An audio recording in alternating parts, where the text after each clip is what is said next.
We're going to look at some sample problems here from possibly your homework assignment.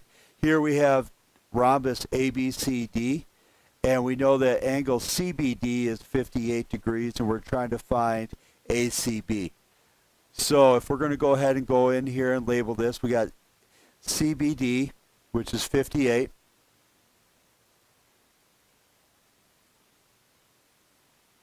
And we want to find ACB, which is this angle right here. What we have to remember in this case, because we're dealing with a rhombus, is that the diagonals are perpendicular to each other, which creates a right angle right here. And we are strictly looking at this triangle in this location.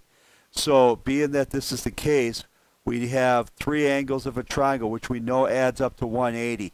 If we take off the 90-degree angle, we know that the 58-degree angle and the angle that's in question have to add up to 90 degrees. So if we take 90 minus 58, we get a missing angle measure that is 32 degrees. Okay, let's take a look at our next question. Here we have rhombus ABCD as a that is a rhombus. We have AE, that is 8. So we know that that segment there is 8. And we want to find AC, which is our full length of our rhombus right here. Now this one could be a little bit tricky for some of you, not because it's a very difficult question, but more because you focus on the fact that it is a rhombus. But what we often forget is that a rhombus is also a parallelogram. One of the rules of a parallelogram is that the diagonals bisect each other, which means if AE is 8, EC is also 8, which tells you that AC is going to have a length of 16. Let's take a look at our next question here.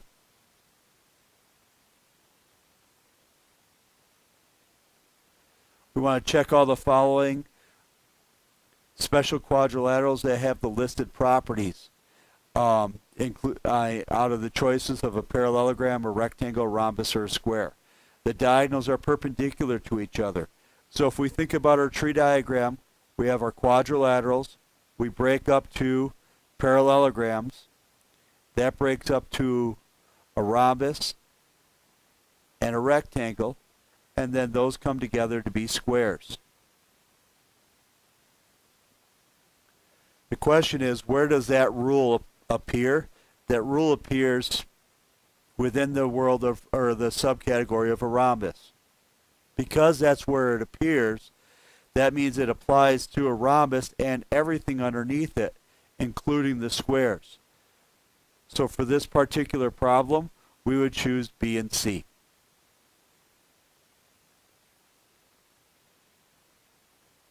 So on our next question here, they give us a bunch of information for rhombus STV, RSTV. So let's label our information here. So we got RS is 5y plus 2.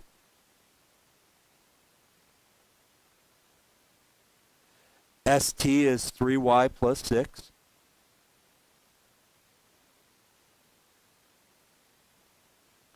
And NV is 6. Our goal here is to find y.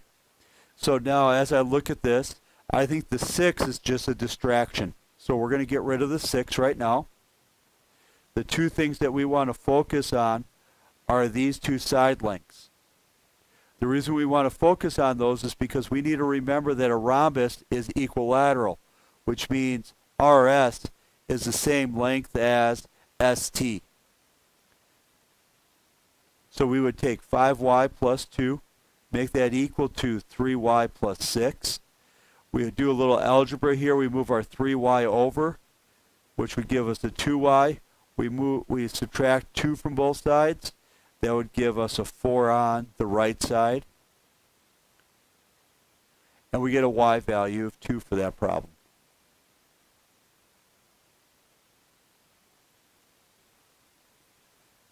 On this next problem here, they give you a bunch of information, so we're going to go ahead and label it. We have rhombus PRYZ. RK is 4y plus 1.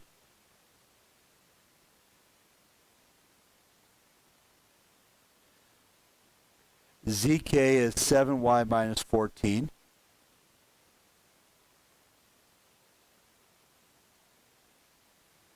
PK is 3x minus 1.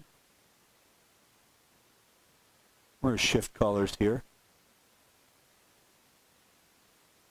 Make sure I got that right. There's 3x minus 1. And then they have YK, which is 2x plus 6.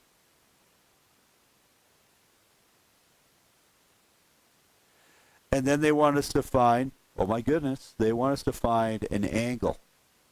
They give us a bunch of sides and they want us to find the angle PKZ. Well, kind of a trick question, not really tricky, but here's the deal. If you wanted to find x, you would take these two and set them equal to each other because the diagonals bisect each other. If you wanted to find y, you would take those two and set them equal to each other to solve for y. The question here is to find YKZ. YKZ is that angle right there. And the rule to remember is that the diagonals of a rhombus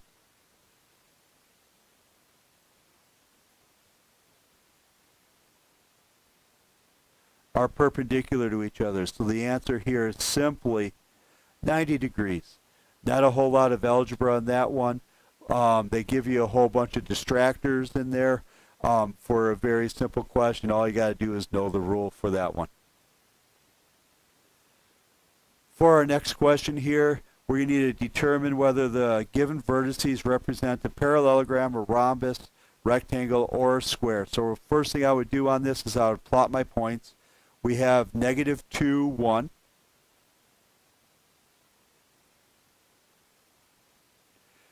Oh, that's D, not A.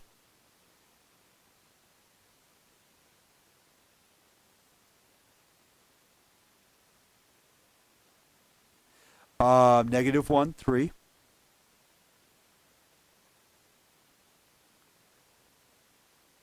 That's point E. F is at 3, 1. And G is at 2, negative 1.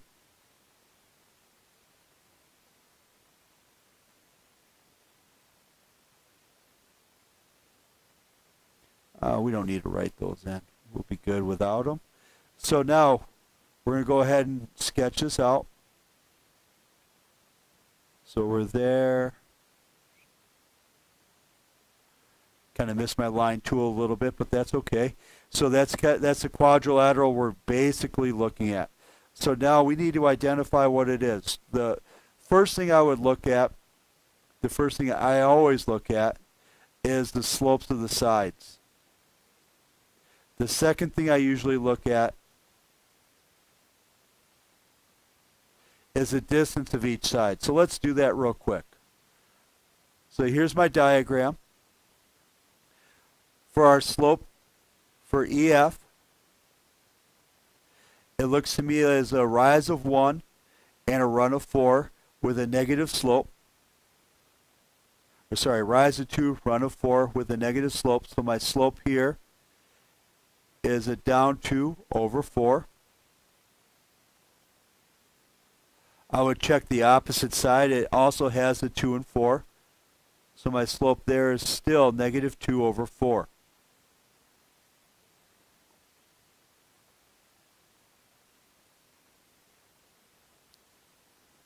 My slope for FG, it's a positive slope. We got a rise of 2, a run of 1. Rise of 2, run of 1, it's a positive slope. For DE, I also have a rise of 2, run of 1, which tells me for sure this quadrilateral, if we're looking at our tree diagram, is for sure a parallelogram. Now we got to check and see, does it branch off to a rectangle or a rhombus? So to check for a rectangle, we got to check to see, do we have opposite reciprocal slopes? So we got 2 over 1. That's kind of nice. It's all reduced. We do have to reduce these to check for opposite reciprocals. So if I reduce the negative 2 over 4, that becomes a negative 1 over 2, as does the opposite side, negative 1 over 2.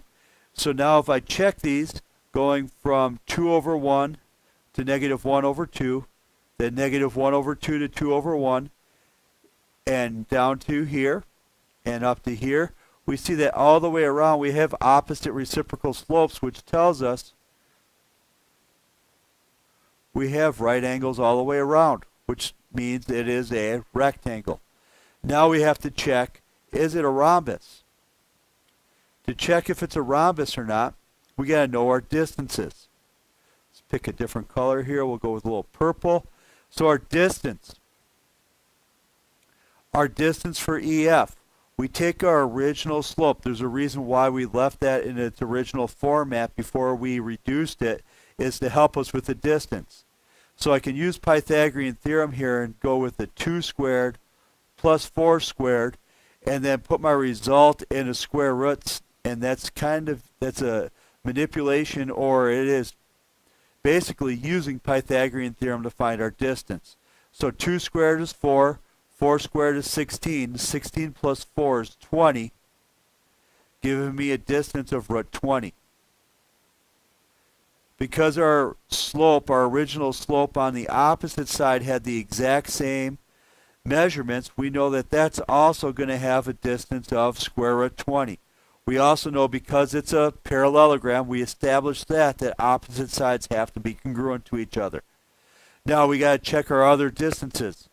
So our distance of FG, 2 squared plus 1 squared. 2 squared is 4, 1 squared is 1, 4 plus 1 is 5. Our distance there is root 5. Our distance on the opposite side is also going to be root 5 because opposite sides are congruent. Now as I check my distances, I got root 5 here and root 20 there. Those are different from each other. A rhombus is equilateral. So if I have one side that's root 5 and another side that's root 20, that is not equilateral, which rules out a rhombus. It tells me that my answer to this question is, it is a rectangle at its finest or most precise name. So I'm going through here. Is it a square? No, it's not a square, because in order to be a square, it would have to be both a rectangle and a rhombus. Is it a rectangle? You bet. Is it a rhombus? No, we said it's not equilateral. Is it a parallelogram? Yes, but the most specific name is a rectangle. And in this case, because you're only selecting one possible answer, your answer is a rectangle. If you're selecting all that apply, not just the most specific name, you would also have chosen a parallelogram. Okay, this is probably one of the tougher questions you'll run across, is something like this, where you got ABCD as a rhombus. AB has a length of 26. We're going to go ahead and label that 26. And BD, here's that AB right here. We'll highlight that a little bit. And BD, which is that diagonal right there, is a length of 20. Now I'm going to jump ahead a little bit. I'm going to go ahead and split that diagonal in half. If that entire diagonal is 20, both halves of that diagonal have to be 10, because the diagonals bisect each other. The reason we want to do that is because we're trying to find AE. And AE is that length right there. So what we're looking at is this right triangle right here on the left-hand side of that rhombus. We have two side lengths. We have this side length of 26, which is the hypotenuse of that right triangle, and this side length, which is a leg, which is 10.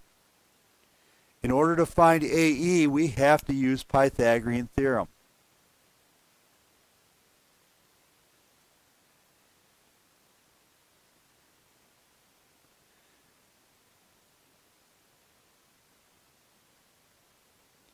So in the Pythagorean theorem, the A and the B are your legs. One leg is AE, which is what we're looking for. The other leg is 10. And the hypotenuse is 26. So if we go ahead and work this out, we have AE squared plus 100. I'm going to clean this up a little bit. My penmanship got a little bit messy. I apologize. AE squared plus 100 equals 26 squared, which is 676. If I subtract 100 from both sides, AE squared equals 576. Then we would square root both sides, and AE is equal to both positive and negative 24, but because we're working in geometry, we're going to take that positive and negative and plug it in here and go that and tell ourselves that would not make sense to have a half a diagonal with a measurement of negative 24. So we basically throw it out because it doesn't fit our real life measurement here. Besides, most measurements that we talk about in the real world are absolute values. So the absolute value of negative 24 is 24. So our answer to this question would be 24. I hope these samples help you out. Good luck on your homework.